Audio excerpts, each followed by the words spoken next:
अ, तो आज हमारे पास प्लैनेट्स जो ज्योतिष में देखा जाता है, वैदिक ज्योतिष में, और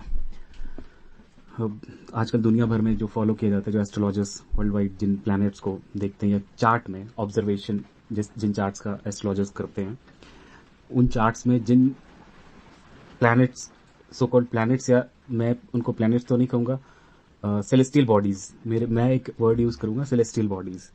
तो जो वो सेलेस्टियल बॉडीज हैं, जो वो आसमान में अ, जो आसमान में जो ये स्पिरिचुअल एनर्जीज हैं, या काइंड ऑफ, मतलब जो मिस्टिकल एनर्जीज हैं, तो हम उसको वैसे देखेंगे। सेलेस्टियल बॉडी वर्ड यूज़ करूँगा, प्लैनेट वर्ड यूज़ मतलब हम नहीं किया करेंगे। हम अपने सिस्टम में प्लैनेट वर्ड का यूज़ कम किया करेंगे, बट प्लैनेट वर्ड का यूज़ पहली बार या फिर शुरुआत में इसलिए मैं कर रहा हूँ कि ज़्यादातर पूरी दुनिया में इनको प्लैनेट्स की तरह ही देखा जाता है अभी तक। लेकिन आने वाले समय में हम ये चाहेंगे कि प्लैनेट्स की तरह देखना हम मतलब छोड़ें, क्योंकि प्लैनेट्स को मैं ये चाहता हूँ कि वो एस्ट्रो फिजिक्स या जो साइंस की जो दुनिया है उसमें वो फॉल करे। वनिस्पत एस्ट्रोलॉजी है, जो स्यूडो साइंस है, जो दूसरी टाइप की मिस्टिकल साइंस है, उसके अंदर प्लैनेट्स जैसे जो वर्ड्स हैं उनको फॉल करें। जब हम सेपरेट करेंगे वर्ड्स को, जो इंटरमिंगल नहीं करेंगे, तो वो फिर प्रॉपर एक दूसरे सिस्टम की तरह, दूसरे एक एजुकेशन सिस्टम या दूसरे एक सब्जेक्ट की तरह, दूसरे एक स्कूल की तरह डेवलप होगा इन कमिंग डेकेड्स, और आने वाली शताब्दियों में इस तरह से फिर धीरे धीरे प्रोग्रेशन होगा। तो मैं यूज़ करूँगा सेलेस्टियल बॉडीज़ या इससे similar words, mystical energies, whatever.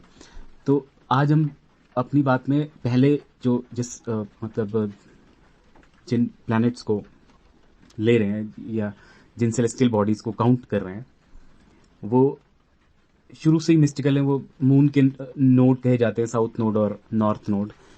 तो नॉर्थ नोड को राहु कहा जाता है, एक पॉइंट है आकाश में इन सेलेस्टियल बॉडीज़ का।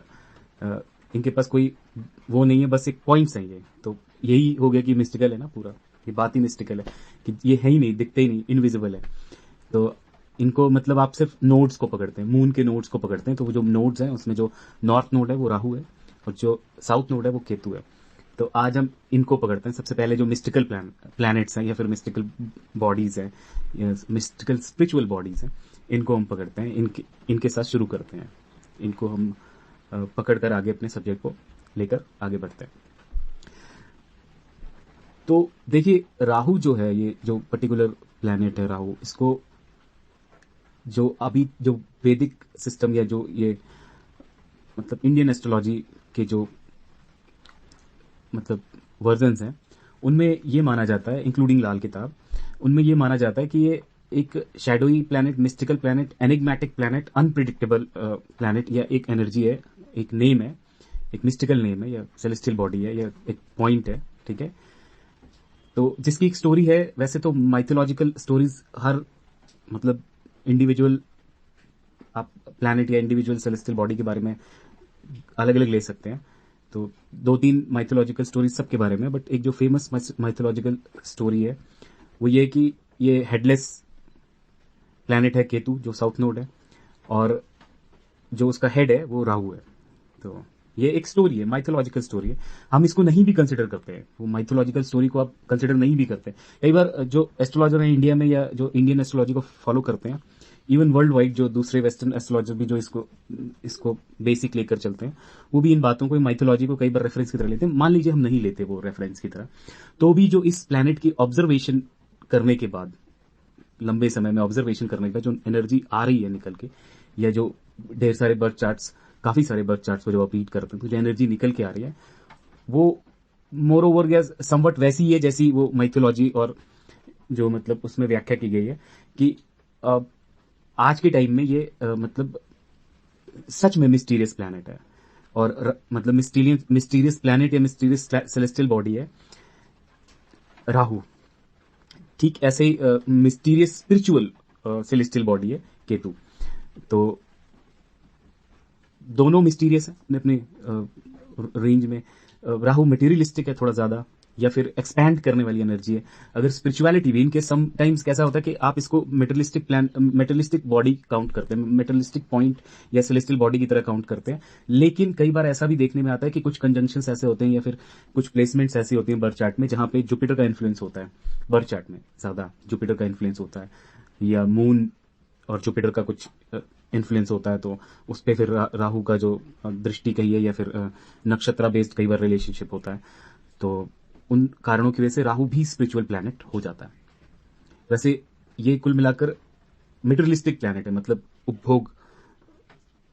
उपभोक्तावादी एक तरह का। मतलब आप ये समझिए कि जो मायावी दुनिया है उसको भोगने की इच्छा रखने वाला या उसमें इन्वॉल्व होने वाला, मतलब उसको उसमें इंटरेस्ट लेने वाला मेटलिस्टिक प्लैनेट या सेलेस्टियल बॉडी है अकॉर्डिंग टू एस्ट्रोलॉजी। ठीक है ना, ये प्लैनेट है नहीं, एक बार मैं फिर से दोहरा दूं कि ये प्लैनेट एस्ट्रोफिजिक्स की दुनिया में प्लैनेट नहीं है, ये है ही नहीं, एग्जिस्ट नहीं करता। ठीक है ना, ये सिर्फ ये जो पर्टिकुलर ये जो सब्जेक्ट है, ये जो स्कूल है एस्ट्रोलॉजी और इंडियन एस्ट्रोलॉजी, उसमें एग्जिस्ट करता है, उसमें एग्जिस्ट करता है, ऑब्जर्वेशंस में एग्जिस्ट करता है, नोड एग्जिस्ट करता है।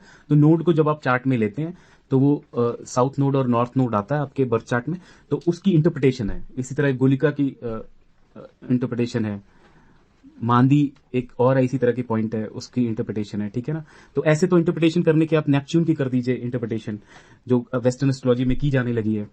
व्याख्याएं आप किसी भी प्लूटो की कर लीजिए, और जो प्लैनेट्स कंसिडर नहीं किए जाते इंडियन एस्ट्रोलॉजी में अपना उसमें उनकी भी कर लीजिए आप, वो इतना तेजी से। और नो डाउट हमने इसको चेक करके देखा है कि उनके रिजल्ट्स भी आते हैं, अप्लाई किए जा सकते हैं कई कई जगह पे, कि आप नेपच्यून के रिजल्ट्स को ले सकते हैं और आप प्लूटो के रिजल्ट्स को ले सकते हैं, यूरेनस के रिजल्ट्स को ले सकते हैं।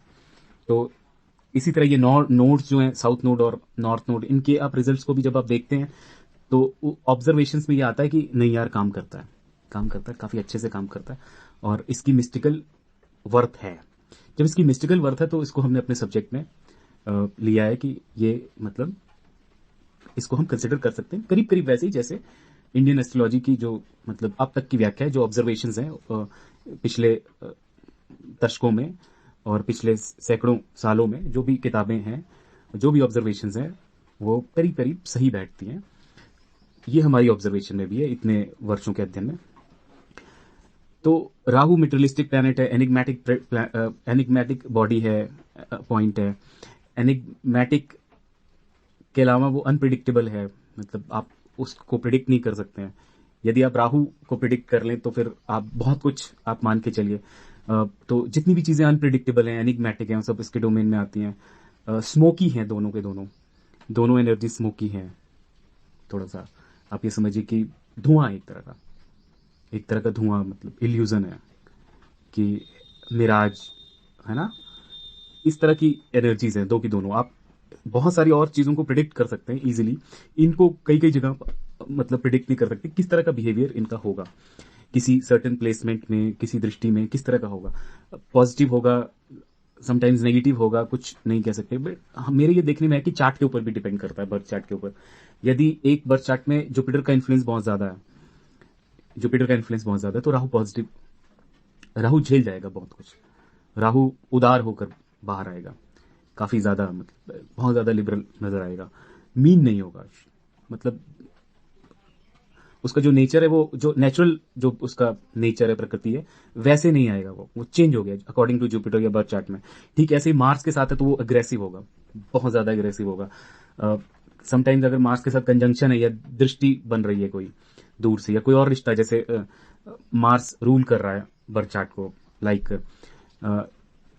लग्ना लॉर्ड है या बर्थ चार्ट का लॉर्ड है। वैसे हम ज्यादातर ये देखते हैं कि बर्थ चार्ट का लॉर्ड है, मून जो है माइंड को अगर रूल कर रहा है मार्स, और राहु का इन्फ्लुएंस है बर्थ चार्ट में, राहु प्रोमिनेंट है। एक और देखने वाली बात है कि जब ये प्रोमिनेंट वर्ड मैं बोल रहा हूं कि कोई बर्थ चार्ट प्रोमिनेंट होता तो सिर्फ कई बार एक प्लैनेट से प्रोमिनेंट नहीं होता, आपके लग्ना में जो प्लैनेट है उस वजह से भी वो मतलब लग्ना में जो सेलेस्टियल बॉडी है, जो मतलब ग्रह है, उसकी वजह से भी जो पिंड है, जो भी एनर्जी वहां पे है जिसको बर्थ चार्ट में देखा जाता है, जो नोड है, उसकी वजह से मतलब एक तो आपका वो डोमिनेंट हो गया आपके बर्थ चार्ट में, पहला पॉइंट तो ये है। दूसरा पॉइंट ये है कि सेकंड हाउस भी लोग कहते हैं, कंसिडर करते हैं कि वो प्रोमिनेंट हो गया, या फिर कई बार वो किसी सेंटर में बैठा हो, जैसे सेंटर में माने कि कैरियर हाउस लेके बैठा हो, कैरियर हाउस में वो मतलब एनर्जी सेलेस्टियल बॉडी बैठी हो, और ठीक इसी तरह 8th हाउस से उसका कई बार समटाइम्स कोई लिंक हो। तो इस तरह से कम 4 या 5 पॉइंट्स या लोकेशंस ऐसी होती हैं जहां पे वो प्रोमिनेंट, आप उसको कह सकते हैं कि वो प्रोमिनेंट है। तो इसी में एक अकेला, जैसे हमने कहा कि एक अकेली आप सेलेस्टियल बॉडी को आप ये नहीं कह सकते कि उसी से प्रोमिनेंट है चार्ट, ठीक है ना। प्रोमिनेंट के भी ये कि आप उसको ले सकते हैं कि सब ज्यादा प्रोमिनेंट कौन सा है, थोड़ा सा कम कौन सा है। समटाइम्स दो ऐसे बॉडीज, दो ऐसे पॉइंट्स, दो ऐसी सेलेस्टियल बॉडीज होती हैं, एनर्जीज होती हैं जो प्रोमिनेंट होती हैं एक ही बर्थ चार्ट में, ठीक है ना। तो ह्यूमन का बर्थ चार्ट या जो भी बर्थ चार्ट आप लीजिए, मतलब कोई टेबल जब आप देख रहे हो किसी भी चीज की आप प्रिडिक्शन, इवन भूगोल की प्रिडिक्शन भी अपनी करने जा रहे हो, या प्रिडिक्शन नहीं तो प्रिडिक्शन वर्ड तो नहीं कहेंगे, इंटरप्रिटेशन या फिर एक अजम्पशंस लेने जा रहे हो आने वाले टाइम की, तो उसमें आपको ये भी चीज दिखाई देगी कि ये कैसे, मतलब जब आप उस चार्ट को टाइम के अकॉर्डिंग देख रहे हैं कि आपने एक टाइम लिया कोई भी, उस टाइम को लेने के बाद आप उसको देखने लगे कि एनर्जीज मतलब ट्रांजिट कैसा है। क्योंकि जब आप आज की डेट का भी लेंगे तो आपको ट्रांजिट देखने को मिलेगा अभी कौन सा, क्योंकि अगर वो किसी का बर्थ चार्ट नहीं तो वो ट्रांजिट चार्ट देख रहे हैं आप, उसको प्रश्न कुंडली की तरह लिया जाता है कई जगह पे ट्रांजिट चार्ट को। जैसे आपने किसी भी टाइम टेवा खोला तो वो लोग इसको ये कहते हैं कि कुछ लोग किताबें खोलते हैं, स्पिरिचुअल बुक्स खोलते नहीं है, आपने देखा होगा कोई कुछ लोग रामायण खोलते हैं, कुछ लोग गुरु ग्रंथ साहब खोलते हैं, कुछ लोग कुरान भी खोलते हैं, कुछ लोग बाइबल खोलते हैं। तो हुक्मनामा कहते हैं इसे, कि वो हुक्मनामा लेते हैं उससे कि इससे मालिक की मर्जी क्या है, ऊपर वाला या फिर जो ये एनर्जीज हैं, स्पिरिचुअल एनर्जीज, वो किस तरह से मतलब उनकी क्या मर्जी है। तो उसको देखने के लिए कई बार तो आप किताबों से रेफरेंस लेते हैं कि उसमें सीधा ऊपर वाला या स्पिरिचुअल या फिर एंजेलिक रियलम आपसे कैसे बात कर रहा है। आप रामायण देखते हैं, कोई भी जो भी आपकी पसंद की किताब है, जो भी आपके एरिया में ज्योग्राफी में मानी जाती है, जो भी स्पिरिचुअल रियलम में आपके जो भी मतलब ह्यूमन कॉन्शियसनेस का जो अब तक का हिस्ट्री का जो भी स्पिरिचुअल रियलम में जो भी आने वाली किताब, according to your area, according to your geography, according to your मतलब ह्यूमन साइकी एरिया की, ठीक है ना, या फिर आपके बिलीफ सिस्टम की, जो भी आपका हो सकता है वो। इवन मैं तो इतना कहता हूं कि अगर आप कोई नई किताब मतलब उसको भी आप खोल कर देखें तो वो भी वैसे ही काम करती है। हमने ये ऑब्जर्व किया है कि जो एंजेलिक रियलम है वो अपनी किसी भी किताब से बात कर सकता है। जरूरी नहीं कि वो स्पिरिचुअल किताबें हों, उस पर आदमी का ज्यादा भरोसा होता है, क्योंकि एक विश्वास होता है, इतिहास होता है कि ठीक है कि ये इस पे पुरखे भी विश्वास करते थे, तो उससे हुक्मनामा लोग लेते हैं या उससे रेफरेंस लेते हैं कि आगे क्या फ्यूचर है, कैसे है ना। तो है ना, जैसे रामायण में रामशिलाका वगैरह, ये इस तरह के कुछ मतलब पजल गेम्स होती हैं, तो उनसे आदमी रेफरेंस लेता है कि हाँ उसमें क्या लिखा हुआ है ना, तो वो प्रिडिक्शन अपने आप ही करते हैं। कम नॉलेज में या फिर कम बहुत ज्यादा आपको मिस्टिकल साइंसेस, मिस्टिकल जो सो मैं तो साइंस माने नॉलेज हम यहाँ पे ले रहे हैं, साइंस माने यहाँ पे ऐसा नहीं, क्योंकि ये स्यूडो साइंस है। तो ये जो मिस्टिकल स्यूडो साइंसेस जितनी भी है, जो भी आदमी इंटरप्रिटेशन करता है साइकोलॉजी को, अपनी साइकोलॉजी को सामने वाले की, या जो भी स्पिरिचुअल रियलम उसके आसपास है, तो उसकी इंटरप्रिटेशन करने के लिए बहुत सारे मेथड्स हैं। कुछ लोग न्यूमरोलॉजी में जाते हैं, अलग अलग तरह के काम करते हैं लोग।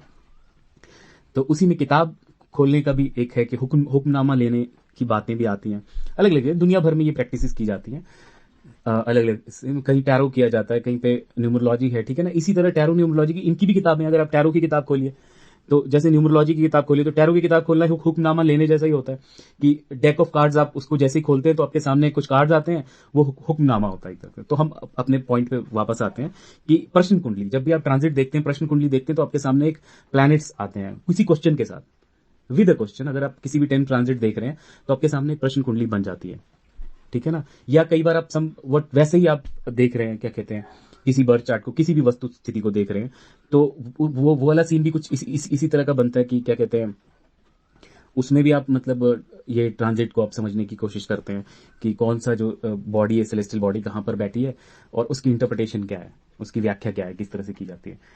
तो हम अपने उस पर आते हैं कि मेन आज जब हम शुरू कर रहे हैं तो हम पहले ये दो सेलेस्टियल बॉडीज को, राहु और केतु को ले रहे हैं। राहु को हमने कहा कि ये मेटरलिस्टिक है और क्या कहते हैं अनप्रेडिक्टेबल है, एनिग्मेटिक है, और समटाइम्स नेगेटिव भी है। जैसे मार्स के साथ हमने कहा कि अगर कंजंक्शन हो जाए या रिलेशन बन जाए तो नेगेटिव हो सकता है वो, या समटाइम्स सैचन के साथ रिलेशन हो जाए तो वो ड्रग एडिक्ट हो सकता है किसी तरह का, या समटाइम्स वो बहुत शार्प माइंडेड होगा बट मतलब बहुत ज्यादा कनिंग या क्लेवर होगा, ओवर क्लेवर होगा सम सिचुएशंस में, जहां पे वो मतलब मूल्यों से, नैतिक मूल्यों से समझौता कर जाएगा, बट एवर इस तरह के सीन बनेंगे। मोरालिटी नाम की कोई सिचुएशन नहीं होगी, ठीक है ना। तो इस तरह के एक सीन बनता है कि कुछ प्लेनेट कहाँ पे, और वो एक और चीज भी, उस पर किसका इन्फ्लुएंस है। इनकेस अगर जुपिटर का इन्फ्लुएंस आ रहा है तो थोड़ा कम हो जाएगी यही नेगेटिविटी। और इसी तरह से राहु का रिलेशन हमने मार्स कर लिया, सैचन कर लिया, जुपिटर के साथ है तो एक्सपैंड हो जाता है दूसरे तरीके से, बट वो फिर भी माइंड को करप्ट कर देता है काफी हद तक। समटाइम जुपिटर उसको ओवरटेक कर लेता है तो वो पॉजिटिव हो जाता है, बट फिर भी इसको कई जगह योगा में गुरु चांडाल युति की तरह देखा जाता है। तो चांसेस आर देयर कि ठीक है पॉजिटिव होगा या कुछ न्यू रिबेलियस चीजों की उसमें लेके आएगा। लेकिन गुरु चांडाल युति जब आप इसको इस तरह का रेफरेंस लेते हैं तो चांडाल वर्ड जो है ये मतलब आता है भारतीय पिछले कुछ 1000-2000 साल के जो इतिहास में जो ग्रंथ हैं जो मतलब उनमें से आता है। तो ये जो शब्द की व्याख्या है इसका मतलब बहुत ज्यादा नेगेटिव नहीं है।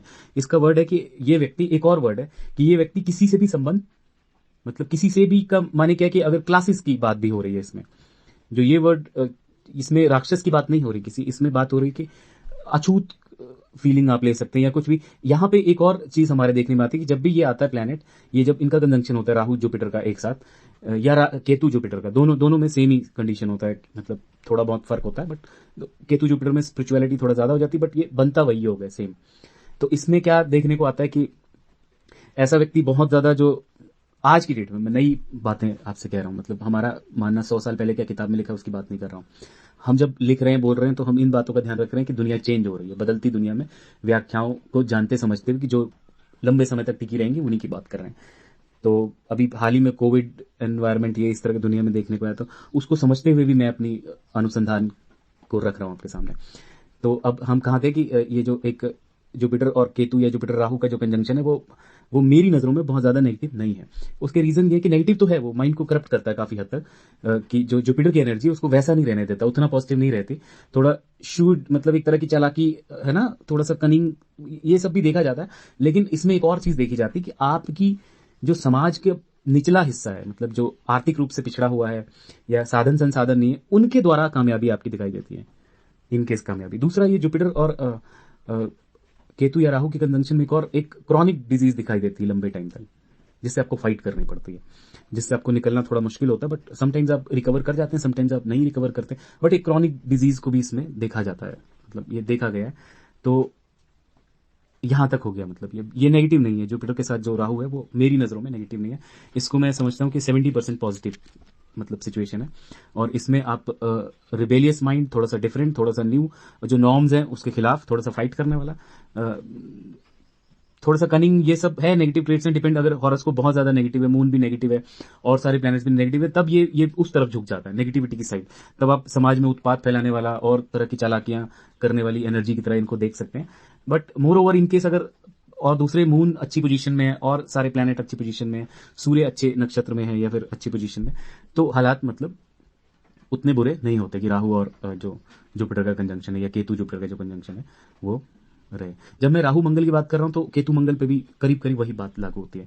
बस थोड़ा सा डिफरेंस ये कि केतु मंगल को मैं करेक्ट करता चलूं, केतु मंगल में आपको थोड़ा ये फील होता है कि आप, राहु मंगल में आपको बैटल करनी है, आप किसी बैटल को करना चाहते हैं, बहुत ज्यादा एग्रेसिव है आप, आपके अंदर एग्रेशन आ रहा है, आप लड़ना चाहते हैं, आपके माइंड में हमेशा कोई ना कोई दंगा फसाद घूम रहा है, किसी न किसी तरह आपके शब्दों में, आपकी बातों में, आप किसी तरह की जिद्दी हैं, मतलब आपके माइंड में चल रहा है कि यार लड़ना है बस, मतलब कुछ ना कुछ ऐसा करना है जिससे मतलब लड़के अचीव करना है, फाइट करनी है, ठीक है ना। वॉरियर, मार्स सिपाही है, सैनिक है, कमांडर जनरल कुछ भी, लेकिन सेना का हिस्सा है, एक सैनिक की तरह। तो आपको लड़ना है, आप मतलब राहु के साथ आगे तो आपके अंदर वही वो आपका पैशन हो गया ना, लड़ना। लेकिन ये केतु के साथ आप लिबरेट हो जाते हैं, सेम उसी चीज में। मानिए कि लड़ाई आएगी आपके जीवन में, युद्ध आएंगे आपके जीवन में, लेकिन आप लिबरेट कर जाएंगे, आप क्षमा दान करके निकल जाएंगे, या फिर लाइक महात्मा गांधी की तरह फाइट करेंगे। फाइट आप तब भी कर रहे हैं दोनों कंडीशन में, मार्स राहु की कंडीशन में भी आप फाइट कर रहे हैं, लेकिन आप फाइट कर रहे हैं उसमें गन लेके फाइट कर रहे हैं भगत सिंह स्टाइल में।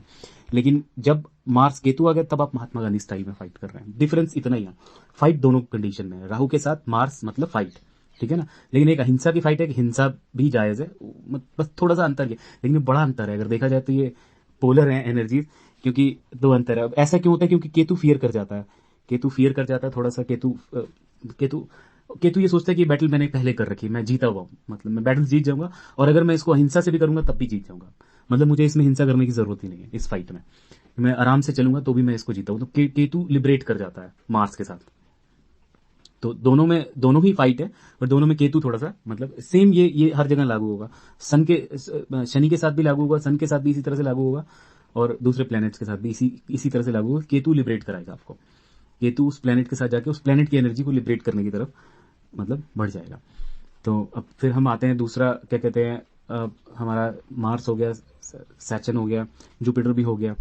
मरकरी मरकरी के साथ राहु आपको बहुत ज्यादा शार्प माइंडेड बना देता है। हो सकता है आपको पत्रकार बना दे, हो सकता है आपको आपको बहुत बड़ा विद्वान बना दे। ये विद्वता कई बार ऐसी होती है कि आप पढ़ पढ़ के पागल हो जाते हैं। आप पढ़ पढ़ के पागल हो जाते हैं, मतलब आप पढ़ते पढ़ते पागल हो जाते हैं, है ना। बहुत सारे आपने लोग देखे होंगे, वो अपनी शिक्षा के कारण या फिर अध्ययन के कारण, अध्ययनरत रहने के कारण या डेटा प्रोसेस करने में ही पागल हो जाते हैं। पागल माने पागल सेंस, मेरा यहाँ पे पागल कहने का मतलब ये नहीं है कि पागल हो जाते हैं माने कि डॉक्टर से घोषित या फिर समाज के लिए, नहीं, ऐसा नहीं है। मतलब वो खो जाते हैं एक पर्टिकुलर एरिया, सब्जेक्ट या किसी नॉलेज की तलाश में, या किसी भी मतलब बहुत ज्यादा डीप तक, बहुत डीप प्रोसेस करते हैं डेटा को। डेटा जब मरकरी की आप बात करते हैं तो वास्ट अमाउंट ऑफ डेटा, जब आप मरकरी की बात करते हैं तो vast amount of data process fast करने की एबिलिटी। मरकरी से आप डेटा को बहुत फास्ट प्रोसेस करते हैं। वहीं पे सैचन भी डेटा प्रोसेस करता है लेकिन बहुत स्लो प्रोसेस करता है सैचन डेटा। तो मरकरी और जुपिटर भी थोड़ा स्लो करता है, बट दोनों के बीच में अगर सैचन बहुत स्लो प्रोसेस करता है सेम डेटा को रूटीन में, धीरे धीरे 8 घंटे में काम हुआ जितना या 8 महीने में जितना काम हुआ, उसको मरकरी, उसको जो ये मरकरी माने करीब करीब 18 दिन में कंप्लीट कर देगा या 15-20 दिन में कंप्लीट कर देगा, कोई भी टाइम ले लीजिए, महीना भर में कंप्लीट कर देगा। तो जुपिटर बीच में थोड़ा टाइम, 3-4 महीने, 6 महीने में उसको कंप्लीट कर देगा। तो इनके रिजल्ट्स में फर्क होता है, इनकी जो आउटकम होता है उसमें डिफरेंस आता है। तो हम आगे राहु मरकरी पे भी आगे, राहु जुपिटर ले लिया हमने, राहु मार्स ले लिया, राहु सैचन ले लिया। Rahu Venus, Rahu Venus fame, Rahu Venus fame. तो पहली नजर में फेम, फेम माने फेम किसी भी तरह से आ सकता है। राहु जब फेम देता है तो राहु देखिए अनप्रिडिक्टेबल, एनिग्मेटिक है। और अनप्रिडिक्टेबल और एनिग्मेटिक का माना यही है कि आपको पता ही नहीं चलता किस वजह से, किस कारण से फेम आया है। फेम तो आया है लेकिन आप कारण नहीं पता लगा सकते क्यों आएगा, इसको कोई एस्ट्रोलॉजर बता नहीं सकता। ऑब्जर्व कर सकता है कि ये हो सकता है संभावना, बट कुछ भी नेगेटिव साइड से आ सकता है। आपको फेम पता चले कि आप किसी नेगेटिव काम के कारण बहुत ज्यादा फेमस हो गए, बट ये बहुत भारी फेम की बात है। अगर आप बदनाम होंगे तो बहुत भारी बदनाम होंगे, अगर आपका नाम होगा तो बहुत भारी नाम होगा। मतलब जो सीमाएं होंगी वो समटाइम्स आपके ज्योग्राफी को क्रॉस कर जाएंगे। आपके गांव, जिला, देश, राज्य, मतलब दुनिया की सीमाओं में पहुंच सकती हैं। डिपेंड करता है इंटेंसिटी कितनी है।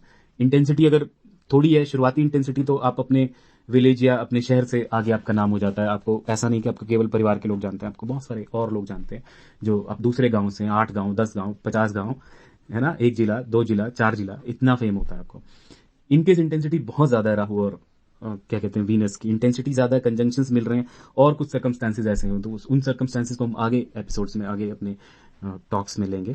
लेकिन उसमें क्या होता है कि उसमें और मतलब बहुत ज्यादा आपको फेम दिखाई देता है, वो काफी बड़े स्केल का होता है। फेम हमने शुरू में कहा कि दोनों तरह का हो सकता है, नेगेटिव पॉजिटिव दोनों तरह का हो सकता है, लेकिन इसका अल्टीमेट रिजल्ट डिपेंड करेगा कि और प्लैनेट्स कैसे हैं, मून साइन कौन सा है, दृष्टियां कैसी हैं, कोई किसी तरह का जो टेवा जो है वो टेवा कितना है, जागृत है कि मन है, मतलब है ना, क्या क्या उसमें और हालात हैं। तो और जब इंटरप्रिटेशन होगी तो उससे ये राहु वीनस की जो इंटेंसिटी है उसको देखा जाएगा, फिर ये कौन से भाव में है, कौन से भाव माने कि, है ना, तो उससे भी थोड़ा सा आइडिया लगाया जा सकता है। बट राहु एनिग्मेटिक, अनप्रिडिक्टेबल और मिस्टिकल प्लैनेट है, नंबर 1। अगर प्लैनेट्स, सारे प्लैनेट्स में एक नंबर पे कोई मिस्टिकल प्लैनेट है, प्लैनेट या सेलेस्टियल बॉडी, सॉरी, कुछ समय रहेगा प्लैनेट, हम भी बोलते रहेंगे, बट आप मान के चलिए कि हम ये जानते हैं कि ये एस्ट्रोफिजिक्स के वर्ड्स हैं, तो इसको हम इंटरमिंगल नहीं करना चाहेंगे लॉन्गर रन में। इनको हम सेपरेट करके एस्ट्रोफिजिक्स के बारे में इनकेस अगर हम कोई बात करते हैं तो वो अलग की जाएगी, उसमें फिर हम इसको इंटरमिंगल नहीं करेंगे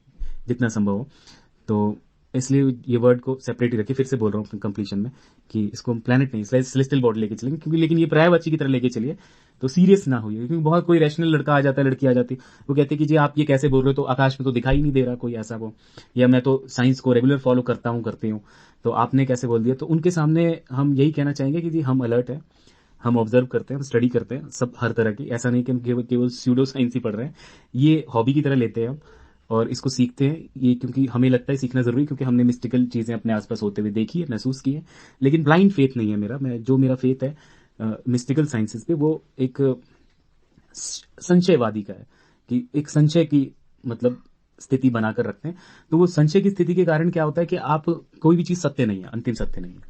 जो अभी मैं बोल रहा हूँ ये सब ऑब्जर्वेशंस हैं, अलग अलग किताबों में अलग अलग तरह के ऑब्जर्वेशंस हैं, उनकी मैं अपनी ऑब्जर्वेशन जो आज तक की मेरी हाल फिलहाल में, उसको मैं आपसे कह रहा हूँ। ये अंतिम सत्य नहीं है, आपके लिए कोई और सत्य हो सकता है, दूसरे इंडिविजुअल के लिए कोई और सत्य हो सकता है, लेकिन हम ये ऑब्जर्वेशन बोल रहे हैं थोड़ा सा जर्नल उसमें, कि ये बिहेव कैसे करती हैं एनर्जीज। अब आपके लिए वो क्योंकि शब्द भी ये जर्नली है, जनरलाइजेशन है शब्दों का भी, सामान्यकरण कर रहे हैं हम। तो माइक्रो तो एक एक व्यक्ति का तो हम देख नहीं रहे हैं कि किसको क्या होगा, तो वो इंडिविजुअल और माइक्रो एस्ट्रोलॉजी अलग है, बट फिर भी ब्रॉडर टर्म में हम लेके चल रहे हैं कि किस तरह से काम करता है। तो मरकरी भी हो गया, सैटर्न भी हो गया, जुपिटर भी हो गया, मार्स भी हो गया, वीनस भी हमने ले लिया। तो मतलब मेरे ख्याल से इतना ही है कि बाकी राहु केतु है ही है। मरकरी ले लिया, वीनस ले लिया, सैटर्न ले लिया, मार्स ले लिया, जुपिटर ले लिया, और सन एक प्लैनेट है ना, एक जो सन सन रह गया था। तो सन का जो राहु के साथ कंजंक्शन है, थोड़ा सा फादर फिगर की स्टोरी है पूरी। फादर या फादर फिगर के साथ आपका मतलब इसमें कहानी रहती है पूरी की पूरी।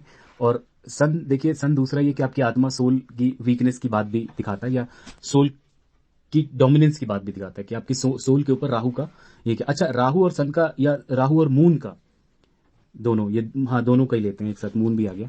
तो राहु और मून, राहु और सन दोनों के साथ ये कि ये ग्रहण, जो पॉपुलर ग्रहण, जो कंजंक्शन, जो मून और जो मून सन और अर्थ के बीच में ये जो मतलब घटनाएं होती हैं, इनको आप देखते हैं कि ये जब ये नोड्स मतलब इनके बीच में ये सिचुएशन बनती है, तो ग्रहण यहाँ पे प्रोमिनेंट तरीके से दिखाई देता है, मून और सन के साथ ही, या मून और सन पे दिखाई देता है ये।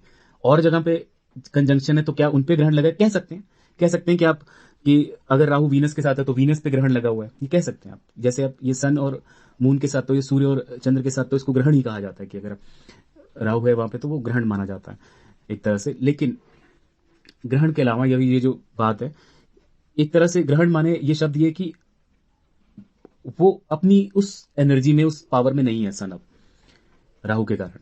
तो राहु के साथ राहु एक्सपैंड तो कर रहा है सन को, लेकिन जो सन की ओरिजिनल लाइट है, सोल की लाइट है, वो डिम हो गई है। तो राहु सन के साथ नेगेटिव दिखाई देगा, ओवरऑल नेगेटिव दिखाई देगा।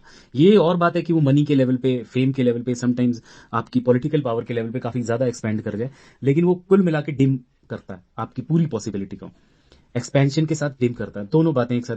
अब एक्सपेंशन के साथ डिम करने का मतलब ये कि इसी को ग्रहण कहेंगे हम अपने शब्दों में, कि एक तरफ तो वो एनर्जी आपको मिल रही है, साथ में आ गए हैं वो, ठीक है ना, आपको वो मिल रही है, दिखाई दे रही है।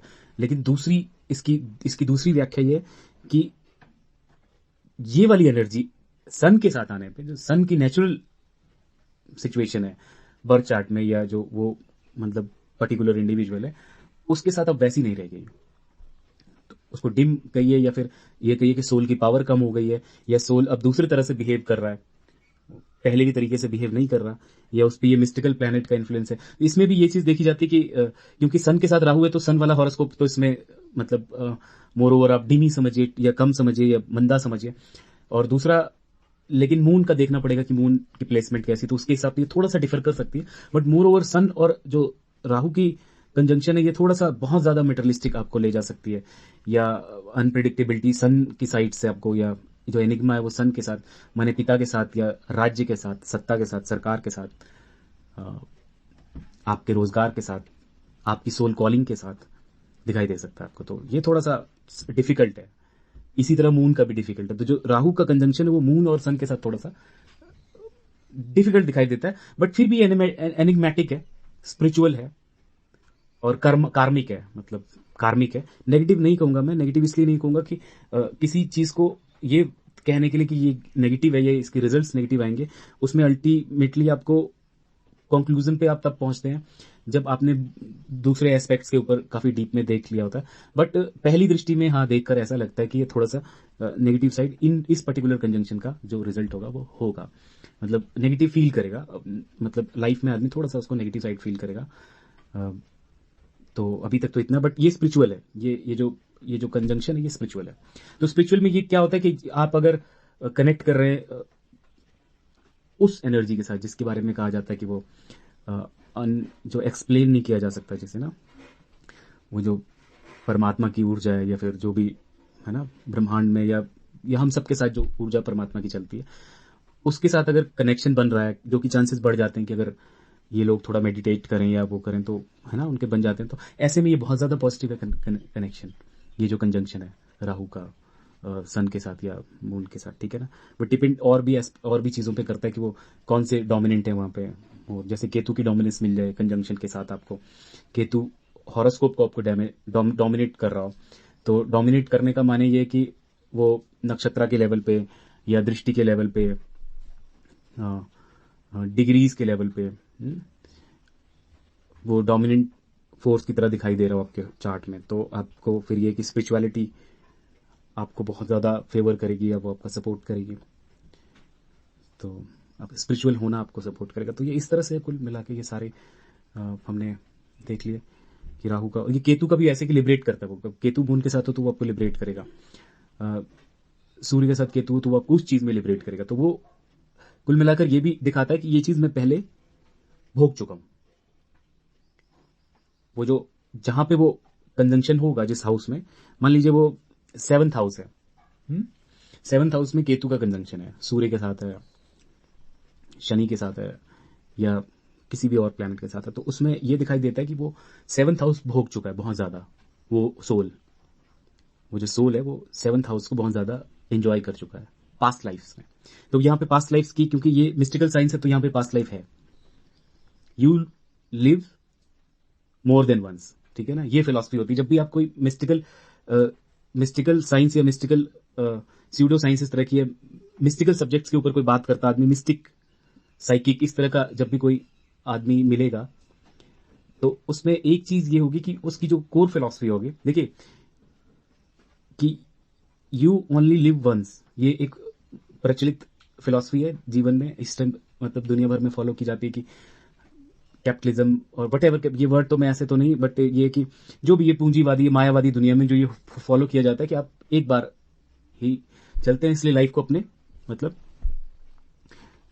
एंजॉय कीजिए, ठीक है ना, एंजॉय कराने वाली एक मेंटालिटी।